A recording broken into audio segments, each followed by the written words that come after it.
Hello. I'm getting so good at this, and this is my last announcement and introduction. But I want to take about 20 seconds, and I've asked William if I could actually properly introduce him. Back in 2012, I read the white paper. 2013, I joined Twitter, which is now X, because I needed to find people that were in the crypto space. One of the people that I started following was William, and he's about to come up here and talk. He actually then produced a book that actually walked with me through flights. I was in the data center industry. His book was in my ear all the time on audio, The Business of Blockchain. And it taught me a lot. And I strongly recommend listening to this book or getting this book, making notes in it. It became kind of my blockchain Bible. And I can't stress enough how wonderful and enlightening and insightful this book was at the time. And I would go through immigration lines and I would stand there and listen to William's book. And so it is with great pleasure to be able to announce William and introduce him to the stage. And while I was in the data center industry, I then joined a company called BlockApps, which was an enterprise blockchain. Well, I made it into a enterprise blockchain solution in 2016, 2017. It was the first company to incubate out of Consensus. And they also sponsored the Museum of Ethereum, which is very interesting if you guys haven't gone to see that. So without further ado, William, please come to the stage. I need you guys to, big round of applause. And hopefully he will tell you guys about his new book. Thank you, William. Thank you, Kelly. Thank you. So today, I'd like to reframe how we value Ethereum, not just as a blockchain competing against others on some metric, but as a public goods infrastructure unlike any other. So I'm going to talk to you and present to you my valuation framework for seeing Ethereum in this new and important perspective. Because if you use the wrong framework in valuing Ethereum, you are going to misprice it, just as it is mispriced today. Right? So I'm going to give you, only have 12 minutes or so. This is the executive summary version. I wrote the report on it, about 40 pages. If you want to read the whole thing, just go to ETHMRC.com and you'll be able to see the whole version. So this is just a teaser, and let's get started. What drove me to come up with this valuation framework was the fact that I was very obsessed in trying to figure out and answer this question: why aren't fundamentals driving crypto prices? As you well know, today, just about anything that is not related to crypto moves crypto prices. One day it's the geopolitical situation, another day it's the US dollar, it could be the interest rates, it could be what NVIDIA did, what the NASDAQ did, what the regulation did or did not do. It's always external factors that determine the prices of cryptocurrency. And whenever something wrong happens in the world, crypto is the first sector to get dumped on, and it's the last one to recover. So I thought to myself, there must be a better way. We've been in it for almost 15 years. And then I kind of realized that there's a segmentation here. There is no one size fits all. So the sector that's kind of the most forward thinking right now in terms of being able to see metrics is DeFi. DeFi, you look at the DeFi protocol and you can see the total value locked, for example. That is like assets under management, so we know how to understand that. The treasury is a reflection of the balance sheet strength. The fees are revenue, and the volumes are about having reached product market fit. So DeFi is not perfect, but it's directionally correct. We can look at a DeFi protocol and see these metrics and say, yeah, this protocol is doing well. Then the second sector was that I looked at were the so-called, I call them revenue chains. These are the chains that are obsessed with revenues, obsessed with transaction fees, and they say, some of them say they are decentralized, but it's not as decentralized as Ethereum. And I put in that bucket the Tempo of the world, even the Solana of the world, or the Canton of the world, because these are centrally managed. They are run almost like a SaaS business. Some of them want to be profitable. They like revenue, and they like gas fees, and they extract all of that for that benefit.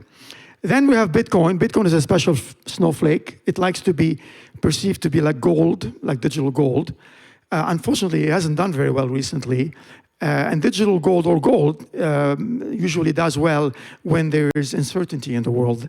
That's the stress test that gold is good for. That's why the metals are moving up. And then we have Ethereum, which is another special snowflake, and that's really what I'm going to talk about. Now, why are we doing this? Why am I, there is a precedent. There's nothing too new here. And the precedent is the internet. When the internet started in '94, we were also very, it was very difficult to try to find the right valuation. Just to give you an idea, at the beginning, in '94, '95, you know what the most important metric was at the beginning when the business models were not so mature? It was eyeballs. We were measuring page views and banner ad impressions. That was the beginning of the internet. And then things evolved better.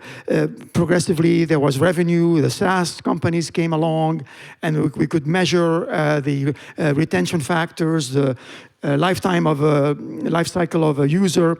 And then recently, companies like Facebook, Uber, and these big companies that are on the internet now, their moat is the ecosystem. It's network effects. And we have some very sophisticated ways to measure their valuation and to have Wall Street look at them very seriously. But look how long it took, almost 20 years from where we started, right? And then we ended up in something more sophisticated and less sophisticated. And we are kind of in this area right now with the blockchain, where what we are looking at is not necessarily what we're going to end up looking at in the future. The analogy with the internet is very striking when it comes to Ethereum. At the structural level, here is the analogy here. At the very low level here, the protocol level, Ethereum is like TCP/IP.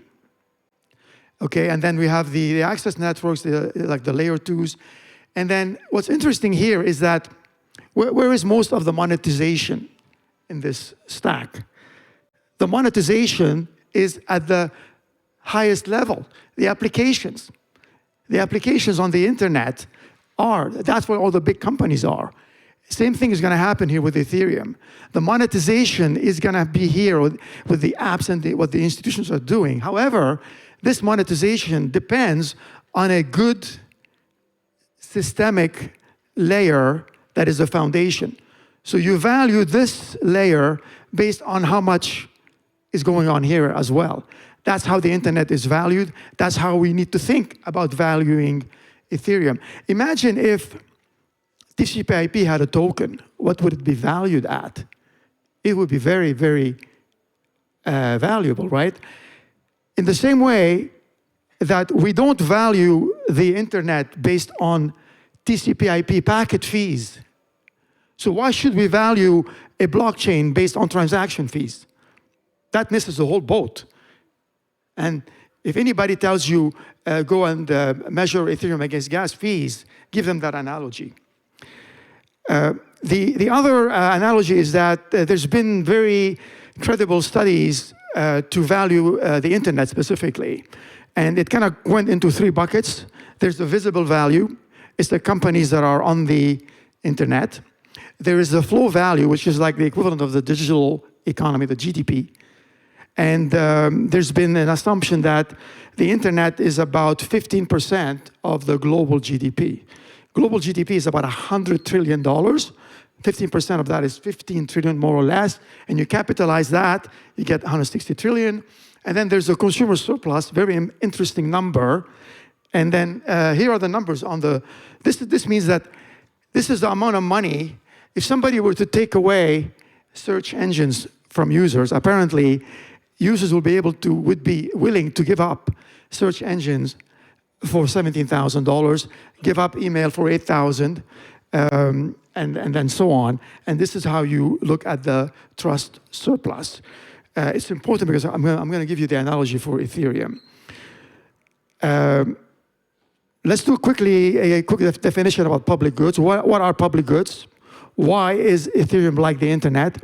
Because there's the non-rivalry aspect. It means one user's activity doesn't reduce another user's activity.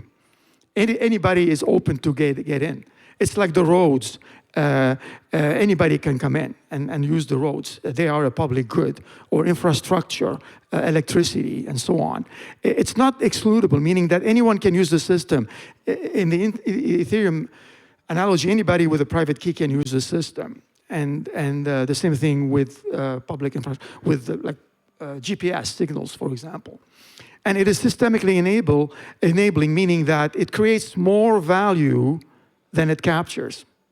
That's a very important point. The internet creates more value than it captured. The internet did not get big by capturing all the value. And Ethereum is growing by creating value around it. So in the same way as we valued the internet, we can value Ethereum, again, against three buckets: captured value, what we see, the flow, economic flow. This is all of the activity around the L1 and the L2s, the DeFi, the institutions. And then there's the trust surplus, same analogy, but now the numbers are different. Trust surplus, again, it's what users would have paid for something, minus what they actually pay. It's kind of the surplus, it's the difference. And in the Ethereum space, it's been, this is my own approximation, about $50 to $150 in net trust surplus per year per user, assuming there's 20 to 30 million users, then you capitalize that and you get a number. But now, this is per user. There's a systemic surplus as well. Think about all of the reduction, cost reduction, fraud reduction, settlement assurance reduction, permissionless innovation, all of that, you add them up. Even if it's 1 to 3 basis points, meaning 0.1 to 0.03, these are big numbers on trillions of dollars, and you get some billions additional of value for Ethereum. This is a lot more than what we have today. So low case modeling today, Ethereum should be at 1 to 1.2 trillion dollars. This is today. This is like 3 times what it is right now. And if we extrapolate into the future, you can see how the progression will be. And then if you put in a price here, I know you like to look at prices. What this means, $1 trillion of valuation at Ethereum for Ethereum would be $8,000. It's 4 times what it is today. Okay? And then this is how you calculate how it gets in less than 10 years up to $166,000. It is not far-fetched, because the internet, same thing happened with the internet. For a long time, we didn't know how to value it, and then we realized that it is valued quite a bit. Markets misprice Ethereum because the token supply obscures its systemic function. It is not all clear. So the paradigm shift you have to think about, I'm skipping a little bit here.